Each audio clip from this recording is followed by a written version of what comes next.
Surprise you. Well, in season 4, there was a very special human who told his story and changed my life. I've never seen anyone who can share so deeply and so perfectly and make me feel that being alive is worth it. He's going to be your host tonight. I look for every opportunity to have this person on this stage before time runs out. Sometimes you just need a little reminder, right? So every time he performs here, I make sure that his family is here. Sometimes I convince them to sit in the front row. You haven't gotten a Shirley Temple yet. Do you need one? Or you want a lemonade? You'll take whatever you want. Got it. Dylan, you know, whatever the kids want, we give them. This is a family place. And to start off the first night of the festival, I only wanted this man to open the show. Would you come back? And he said yes. You are so lucky that tonight we start our storytelling show with my favorite storyteller of all time, your dad, Joel Stetler.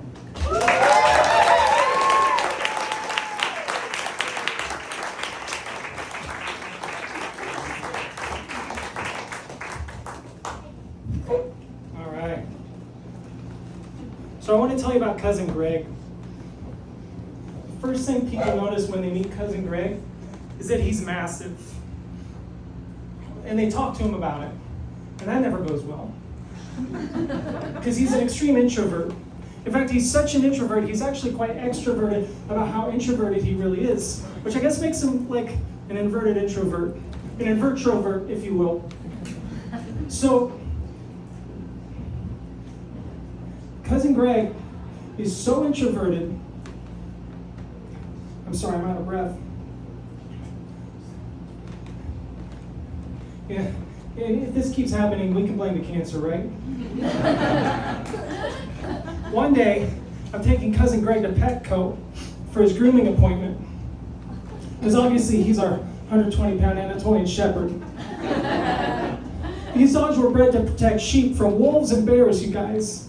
But Cousin Greg, he hides from the Amazon driver in the bathroom whenever the door knocks. So you can imagine what an ordeal it is.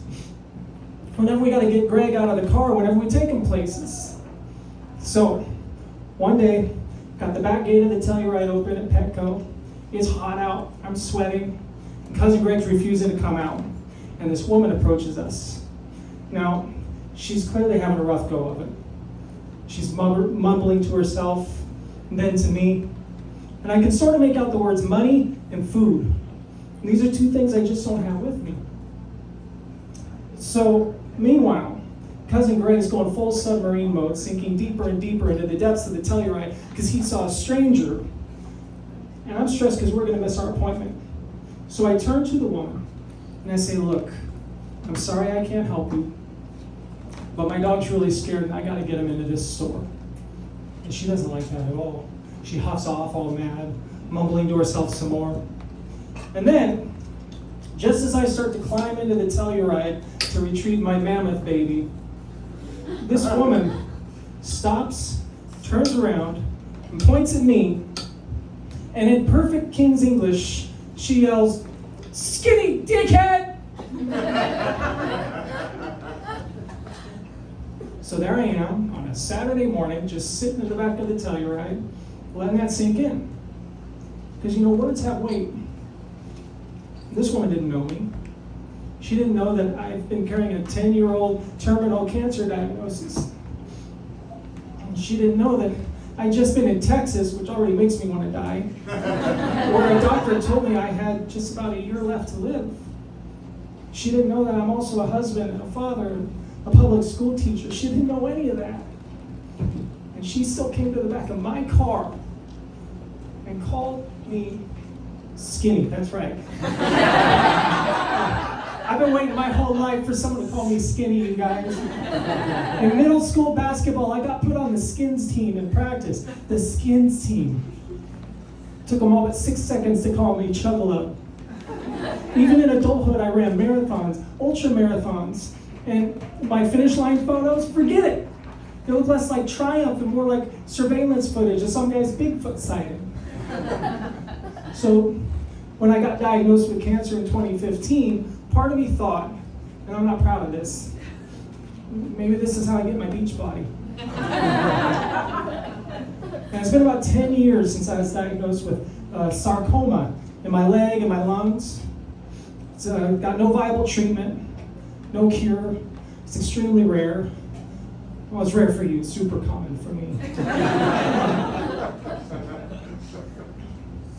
I figured it was time to sign my advance directive, which was really something, you know?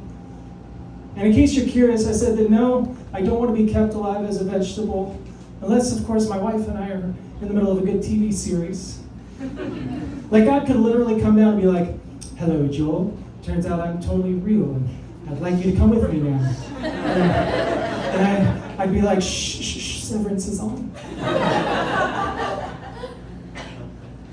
Yeah, it's been 10 years. 10 years. It's a long time to be dealing with the cancer.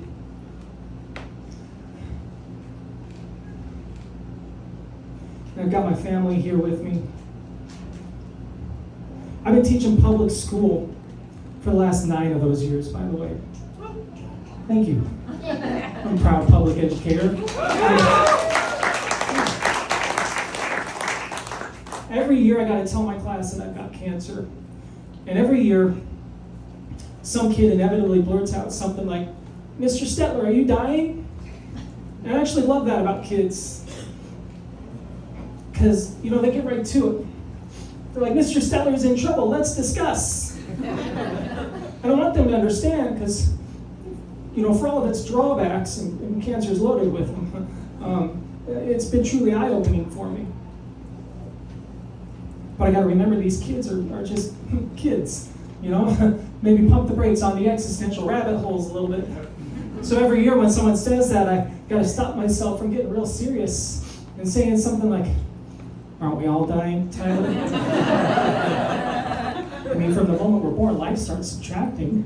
Time isn't something we have, it's something we're actively losing. In fact, Tyler, biologically speaking, our cells are constantly deteriorating. Entropy's undefeated. So am I dying, Tyler? Yeah, but so are you. We are. The real question is, what are we going to do with those fleeting moments between now and the inevitable heat death of the universe? Anyway, open your math books up to page 12. You think it's hard having cancer as a teacher? Try having cancer as a dad. That'll grab you by the horns. Well, don't try it. Let's keep that off your vision board.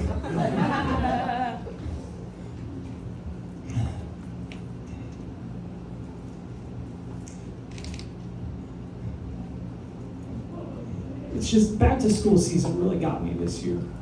Every parent I know posted photos of their kids, new outfits, holding little chalkboard signs they got on Etsy. Me, I'm just holding that number I got from a doctor in Texas.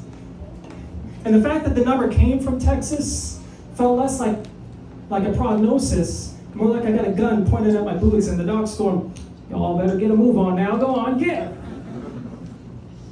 I don't know, it's hard though. I see the other parents complain. They're like, oh, they grow up so fast. And I'm like, man, that's your problem? The time moves quickly? I don't want to slow things down, I want to speed them up. I want to hit the gas. I want to see what happens next. I want to sip whiskey with my kids when they're older and laugh about how I couldn't teach them shoe time, but somehow nail music appreciation. Don't even get me started on my wife. This summer we're celebrating 20 years together by renewing our vows. So Death Do Us Part really sits different when you give it some context. And we're doing it in Vegas with Elvis as our officiant. Just really leaning into that whole this could go any direction vibe. So I don't mind saying it. I'm jealous. I'm jealous of people that get to say that time moves too fast. You know? Because that's the default. That's the way it should be. But cancer doesn't give a shit about default, does it? Cancer takes default and lights it on fire, then mails you the ashes with a bill attached. So me, I've learned to welcome everything. Every new stage, every first day of school, every anniversary, every new signpost in my family's life, I put it up on the wall like points on a scoreboard.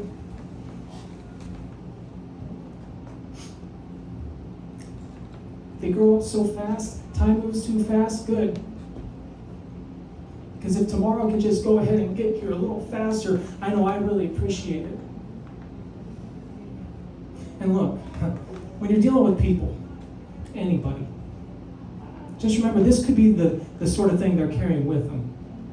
This could be the caliber of what's on their heart when you encounter them. Could be your friend, a coworker, or some guy sitting in the back of the Kia Telluride next to a neurotic dog named Cousin Greg. The point is, when you encounter another person, maybe the kindest thing you can do is just sit with them.